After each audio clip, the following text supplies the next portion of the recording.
If you go to any beach in the Cape Fear, you may notice lots of sea turtle nests. Yes, they're not hard to spot. Signs, stakes, and strings surround them telling you to stay away.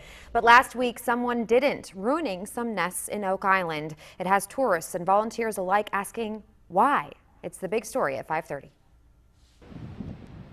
We look for them every year. Very close to where Elizabeth Norwood lounges every day are sea turtle nests in the sand at Oak Island. I think it's cool that they're trying to preserve the turtle nests. She knows not to disturb them. We want to keep sea turtles around. They're really cool.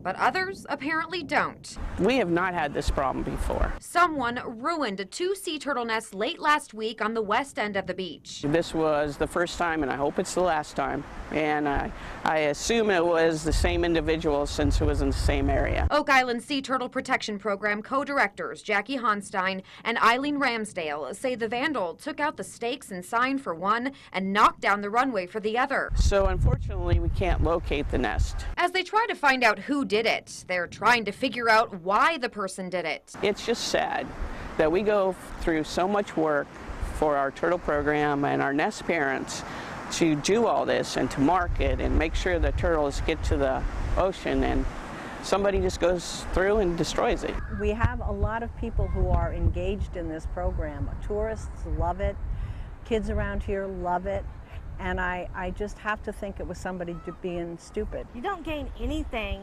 from harming poor, defenseless, unborn creatures. In fact, Honstein and Ramsdale say you stand to lose a lot from doing that. We don't need people problems. You could face a $100,000 fine and prison time. Good.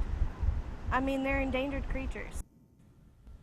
And coming up tonight on WWAY News Channel 3 at 11, we'll show you a sea turtle nest excavation in Oak Island. You'll see how volunteers find out how many babies were born.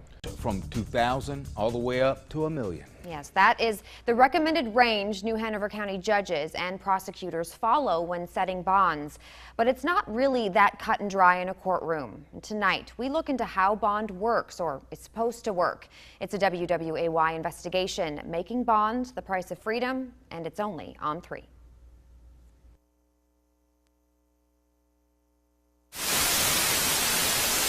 The person suspected to be the shooter was already awaiting trial for a different murder in New Hanover County. A murder of a witness in a murder trial. The victim was set to testify in that trial. That's not supposed to happen, right? The story starts in late July 2012. But it did, in the Cape Fear. They say he was shot execution style. So, how did the suspect get to the witness? Everybody kicked it up and so quiet. Nasheed Porter was awaiting trial for Brian Grant's 2012 murder in New Hanover County when he was put on pretrial release last year under a $10,000 unsecured bond and electronic monitoring. Fast forward to now. On November 12, 2014, Duplin County deputies say Porter shot and killed a key witness in that trial, Obadiah Hester. Authorities found Porter's monitoring device 8 miles from the shooting. So many questions about how this happened. Whether electronic monitoring is effective is a matter for another day. It can be for a limited number of cases. What we are talking about now, what went into setting bond for Porter and all the other people arrested for crimes in the Cape Fear.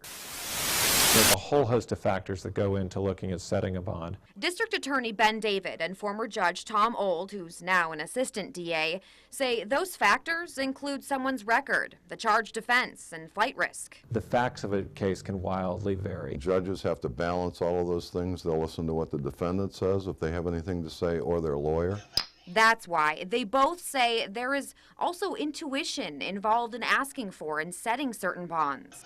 It's a process. It's not science, and it's an art, I guess. What Old and David say they try to do is protect the public and be fair to the defendant, all while keeping jail population and costs down. When I was a judge, they say, why aren't these people in jail for longer? What they don't understand is that the cheapest part of that process is to build the jail, even though they cost millions of dollars. The operation of the jail is what's expensive. About $80 each day for each inmate, according to New Hanover County Sheriff spokesman Jerry Brewer. He adds that while the jail's capacity is 673 inmates, it really can't hold that many because they must separate based on offense, mental health, and gender. What we're trying to do is use a scarce resource efficiently. That scarce resource is the New Hanover County Jail. Involved in that case. Wilmington bondsman Larry Powell was president of the North Carolina Bail Agents Association, and he says he knows how to use that scarce resource more efficiently. Put them under a secure bond. So what is the difference between a secured and unsecured bond? Under an unsecured bond, you don't have to pay anything unless you don't show up to court. Under a secured bond, you have to pay the full amount in cash or pay a bondsman a percentage to get out of jail. And with their money tied to your court appearance, Powell says bondsmen also mean a higher percentage of suspects showing up. If we write a bond, you know how many people that percentage-wise that we make sure that's in court? 99%. 99. Law enforcement is like 70% because they have so much more to do.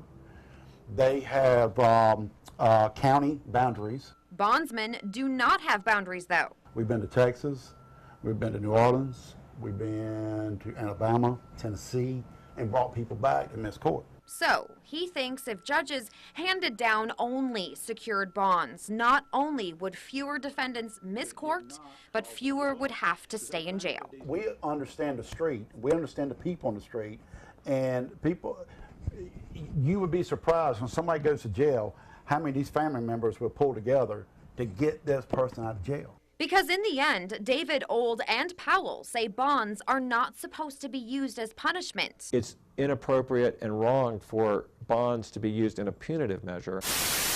That's one reason Nasheed Porter's bond was set at 10 grand. David says his office can learn from cases like that. If they're out of custody and they commit another offense, that's something that we feel very strongly about, and we want to make sure that those bonds are higher. Higher bonds that Powell says he hopes come with a new law soon, one that requires all bondsmen to charge at least 5%. We can enforce it. The judge put a $100,000 bond on you for a reason, because he wants you to stay there. So to me, you should not be able to get released unless you pay at least 5%. He says possibly making the price of freedom seem more fair. And when a defendant released on bail fails to appear for their court date, the forfeited bail and bond money goes to the public school system. Have you ever been walking in downtown Wilmington and noticed the flashy and fancy decor and clothes in one of the windows of one of the shops? Yeah, that used to be a lot more common, especially during the holidays, for all the shops to do that. I stopped by that one shop a few times this fall, and I show you how the owner catches your eye and brings you back. It's a story that's only on 3.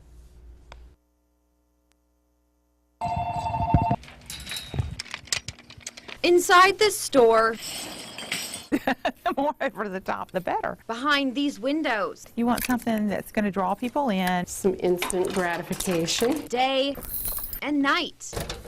They investigate. Let's see. Just check and see. They delegate. I'll start in this corner. And we might change her wig out. They contemplate. I don't know. We'll try them all. Some of the lights are still good. They coordinate. I need to grab my, oh, there it is. I try to grab as many things as I can. And then Michael Caldwell and Amanda Moore-Ladd decorate. Seems like no sooner do I finish one window than it's time to change another window. That change at a second time around in Wilmington comes with time. Anywhere between 12 and 18 hours, depending on the window. That depends on the season This particular window is the seasonal window. and the event. This window is what we call the swing window. Right now, 'tis the season for winter And we're getting ready to put up our winter wonderland. and for Christmas parties. It's going to become the crazy Christmas sweater. Lights, curtains, and ornaments. Then it's a matter of layering. Hats, wigs, and sweaters. And it's like you can't be too crazy. It's become bigger and more over the top throughout the years. Store owner Meredith McCacken oversees each window and each transformation. I get to do the fun part. I get to go by the decorations and look for things. And then Michael and Amanda, get into the windows and make the magic happen. Magic that happens with a little frustration. It's a lot of up and down the ladder. And a lot of laughter. How about that? That'll do it, won't it? It really does. We want to use these windows to their fullest advantage because they They are the draw. drawing shoppers into the resale shop to buy their merchandise. We just love fabulous vintage, and it's always so fun when you find something. But maybe the real find is that long history. And they're also reminiscent of how downtown Wilmington used to be. That warm memory. They would go all out with their holiday windows, and especially Christmas was over the top. That childlike wonder. That movie, A Christmas Story, with Ralphie, you know, they're all pressed up against the window. Christmas, like it used to be. It's like, you know, coming back home again.